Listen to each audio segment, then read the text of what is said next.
এভাবে কাঠকচুর তরকারি রান্না করে খেলে কিন্তু মুখের স্বাদটা লেগেই থাকবে। একবার হলে ট্রাই করে দেখবা। যারা কচুর তরকারি পছন্দ করো, আজকে তোমাদের জন্য এই ভিডিওটা। ঘুমের ভিতরে রোদ আসছে। ভোর 4টা থেকে কিন্তু বৃষ্টি শুরু হয়েছে। এত পরিমাণে বৃষ্টি ছিল, আমি ছেলেকে নিয়ে বৃষ্টিতে ভিজতে ভিজতে মাদ্রাসায় গেছি। রিক্সায় গেছি অবশ্য, কিন্তু মানে অতিরিক্ত বৃষ্টি থাকলে কিন্তু রিক্সাও মানে না, ছাতাও মানে না, গা কিন্তু একটু একটু ভিজে যায়। গাতে মসুরের ডাল দিয়ে এরকম পাতলা খিচুড়ি খেতে এখন আবার বেশ ভালো লাগে। আশা করছি তোমাদেরও এরকম পাতলা খিচুড়ি বৃষ্টির দিনে খেতে ভালো লাগে। রোদ আসছে আর এত পরিমাণে বৃষ্টি হচ্ছে, কেমন যেন ভালো লাগতেছে না আমার কাছে। রাস্তার যে কি অবস্থা, আল্লাহ মাফ করো। চেয়ারের উপর দিয়ে পানি দিয়ে ভরে গেছিল, পানিটা ফালাই দিয়েছি।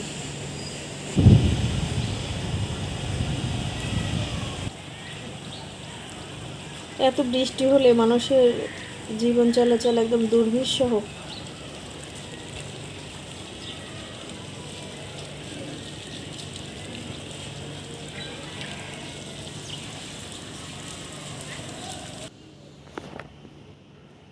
যার যার মতো শেষে কিন্তু ব্যস্ত।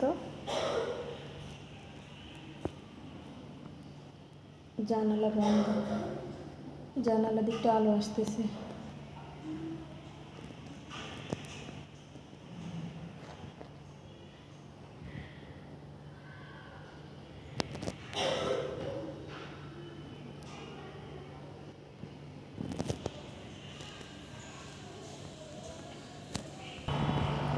দেখি তো নিচে সবজির ভ্যান আসছে নাকি। বৃষ্টি হলেই সবজির দাম বেড়ে যায়। 120 টাকা কেজি বেগুন, দেখা যাচ্ছে না তো সবজির ভ্যান। রিক্সা দাঁড়া আছে। ফ্রিজে একটা সবজিও নাই। অবশ্য আজকে বৃহস্পতিবার, কালকে শুক্রবার আছে, সমস্যা নেই। রাস্তা কিন্তু এখন ফাঁকা, একটু পরে স্কুল ছুটি হয়ে যাবে, মানুষজন চলাফেরা আবার শুরু হয়ে যাবে। এই তো আজকের অবস্থা। আল্লাহ, রোদটা একটু ভালো হইলে রাস্তাটা একটু শুকায় যাবে, খুব ভালো লাগতো।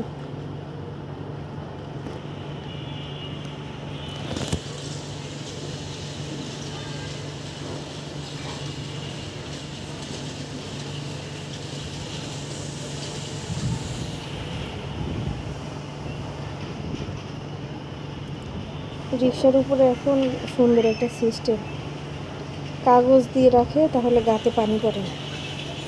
কিন্তু জোরে বৃষ্টি আসলে কিন্তু সেটাও হয় না, পানি পড়েই। ডাল দিয়ে খিচুড়ি রান্না করছি।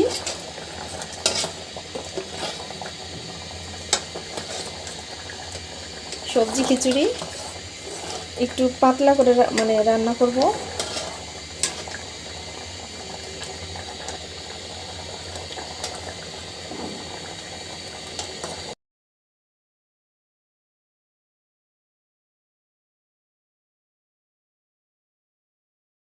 খিচুড়িটা কত সুন্দর লোভনীয় হয়েছে, মাশাআল্লাহ।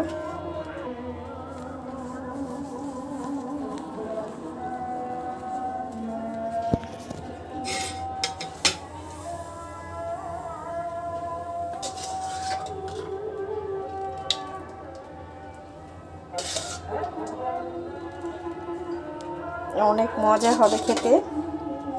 খিচুড়ির এই ঝোলটা আমার কাছে বেশি মজা লাগে। ওয়াও, দারুণ। গরম গরম খিচুড়ি খাওয়ার মজাই অন্যরকম। বিসমিল্লাহ। হ্যালো এভরিওয়ান, আসসালামু আলাইকুম। তো আজকে আমি রান্না করব হলো এই কাঠকচু। আমাদের ওইদিকে কিন্তু এই কচুগুলোকে কাঠকচু বলে। আসলে আপনাদের ওইদিকে কি বলে জানি না, কোন জেলায় কোন কী নামে ডাকে অবশ্যই কিন্তু জানিয়ে যাবেন কমেন্টে। আর এখন আমি কচুটা কেটে নেব। প্রথমে একটা নাইফের সাহায্যে মাঝখান দিয়ে ভাগ করে নিচ্ছি। শক্ত আছে কিন্তু, অনেক শক্ত। তো কাটা কিন্তু হয়ে গেল। এখন উপরের ছালগুলো পরিষ্কার করে নিব। কচুটা কিন্তু পরিষ্কার করা হয়ে গেছে। এখন এটা কেটে নিব।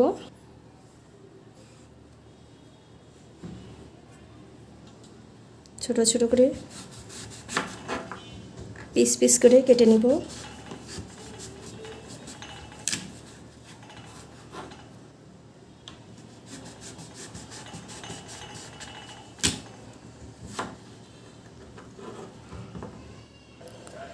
তো এখানে সবগুলো কচু কিন্তু কাটা হয়ে গেছে।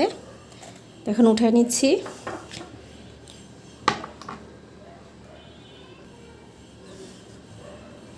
কচু কিন্তু রান্না করলে মানে কমে যায়, তো সেক্ষেত্রে একটু বেশি করে নিয়েছি। অল্প একটু হয়ে যাবে সুন্দর করে ভাপিয়ে নিলে। আর কচুটা কিন্তু আমি 2 সাইজের করে কেটে নিয়েছি। একটা এই সাইজের কেটে নিয়েছি, আর একটা কিন্তু এই সাইজের কেটে নিয়েছি। অর্থাৎ একটা লম্বা দিকে নিয়েছি আর একটা কিন্তু গোল দিকে কেটেছি।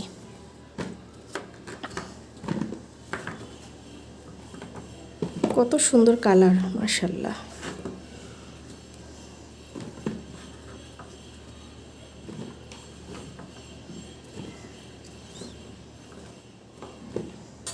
এটা আমি পানির ভিতরে হলুদ দিয়ে তারপরে একটু ভাপিয়ে নিব। আর ভিতর থেকে যে কচুর একটা রস থাকবে সেটা কিন্তু ভাপানোর পরে বের হয়ে আসবে। আর ওই পানিটা ফেলে দিব, তাহলে কিন্তু কচুটা গলা চুলকাবে না। তো বোলটার ভিতরে কিন্তু উঠানো হয়ে গেল। এখন এটা ধুয়ে পরিষ্কার করে নিয়ে আসব। তো এর ভিতরে 1/2 চা চামচ হলুদ দিয়ে দিচ্ছি। এখন আমি এর ভিতরে দিয়ে দিব ধুয়ে রাখা কচুগুলো। এভাবে সবগুলো কচু আমি হলুদ দিয়ে মাখিয়ে নিব। মাখানোর পরে এখন আমি এটা খুব ভালোভাবে ভাপিয়ে নিব। ভাপিয়ে ভিতরের রসটা বের করে ফেলব। এই ফাঁকে আমি পেঁয়াজটাও কেটে ফেললাম, মরিচটাও কেটে ফেলেছি। এখানে কচুটা খুব সুন্দর করে আমি সিদ্ধ করে নিয়েছি।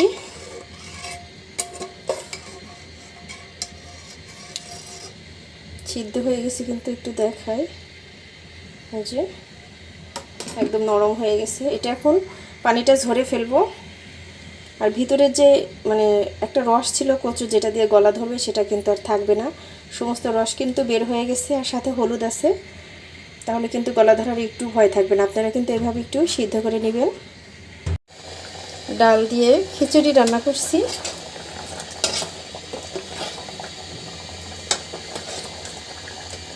সবজি খিচুড়ি একটু পাতলা করে মানে রান্না করব।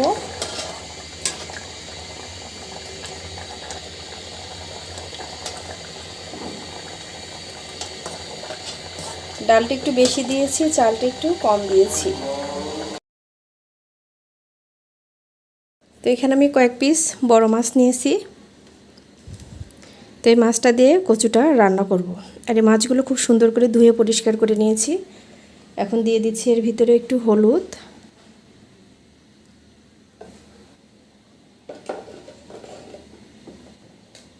দিয়ে দিচ্ছি একটুখানি মরিচ,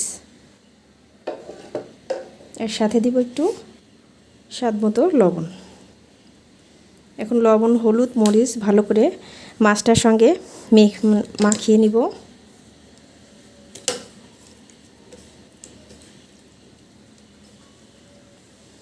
খুব ভালোভাবে কিন্তু মাখানো হয়ে গেল। এখন আমি এটা ভাজি করে নিব।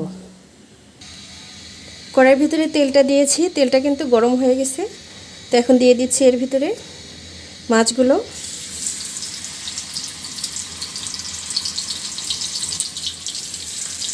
মাছ আমি সবসময় কিন্তু মিডিয়াম আঁচে ভাজি করি। মাছটা একবারে ভিতর থেকে কিন্তু ভাজি হয়ে যায়।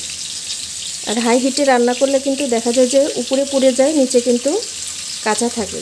তো যাই হোক, মাছটা দিয়ে দিলাম।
কানোটা হয়ে গেছে। কত সুন্দর একটা কালার এসেছে মাশাআল্লাহ। দিয়ে দিচ্ছি ভেজে রাখা মাছগুলো।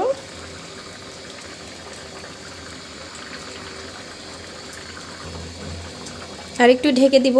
2 মিনিট রান্না করার পরে কিন্তু আবার ফিরে আসছি।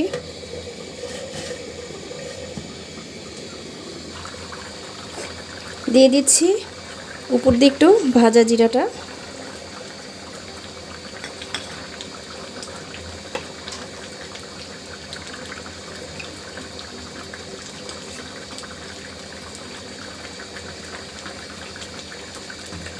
ফ্লেভারটা কিন্তু আরও সুন্দর আসবে।